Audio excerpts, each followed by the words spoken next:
Siddharth Sarabi is getting us the first reaction from Government of India. Siddharth, take it away. The operative part, it is extremely unfortunate that the US should choose to impose additional tariffs on India for actions that several other countries are also taking in their own national interest.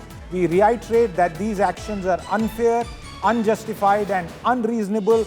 India will take all actions necessary to protect national interest, and the statement also says we have already made clear our position on these issues, including the fact that our imports are for the energy security of 1.4 billion people. This is a statement by the official spokesperson in the context and headline the United States has in recent days targeted India's oil imports from Russia. So that's the reaction that we were talking about. This 50% and this threat of additional, is this pressure tactics, do a deal on my terms, or the next round the tariffs would even be higher? Gaurav, you know, Indian officials have been very tight-lipped and very calm and composed and have not over the past 5-6 months done any planting of news of any kind. Yet I must now say, and one can reveal this, the US approach during the conversations left many of our negotiators confused.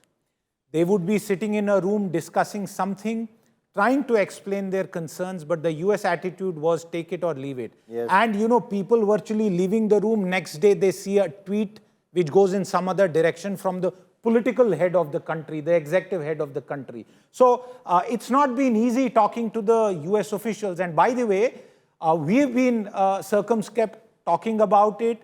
Go look at what the Japanese have said on record. Look at Switzerland. Look at so many other countries. They don't even know who they are talking to and what the United States wants from a so-called partner country. If we engage for so much time, and if agriculture was such an issue, why not do a piecemeal by piecemeal deal? India repeatedly put on the table that we can do a early harvest kind of early bilateral trade pact by October, November, and we can keep talking about the rest over the remaining months. Yet you want all of it in one day. That's not going to happen. You cannot push around India like this. And I think it's, while there may be short-term pain, certain sectors, certain exports will get impacted, but we have gone through this pain delivered by the United States in the past a few times, and I don't think that's going to change. So I strongly disagree with this feeling or this voice on our show, and with all respect, I say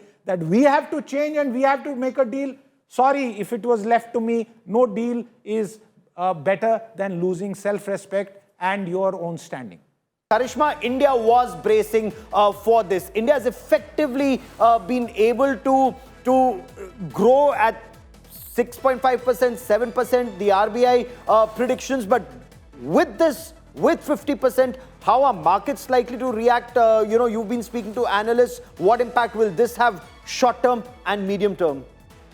Gaurav, we'll have to go by the year when it comes to watching how markets will react to this, because the 25% tariff that had just been announced 2 days back, strangely, the markets did not react much to it. There was a slight dip. They were flat on its opening, but and they also pulled back again quickly, which also speaks of the fact that investors were prepared of this to happen. Definitely when the whole announcement kicked off in April, it was the first time when President Donald Trump had introduced his idea of this tariff war across the countries, is when markets across APAC region reacted, be it Japan, be it China, or be it India.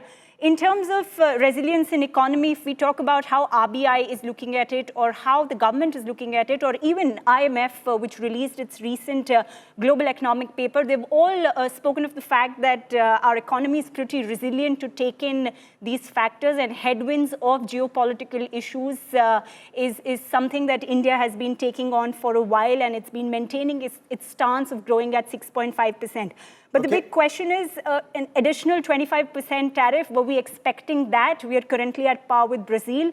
We are one of the top, in the top 2 category of being imposed with these heavy tariffs, despite the fact that we had a first mover advantage, and it's going to majorly impact a lot of our sectors. We are talking about engineering goods, we are talking about electronic goods, we are talking about textiles, about gems and jewelries. We export all of this to the US. Currently, pharma looks something that needs to be discussed on, because we do not have clarity if these tariffs will be applicable on pharma or not, or will they be exempted under Section 232. So stay with me.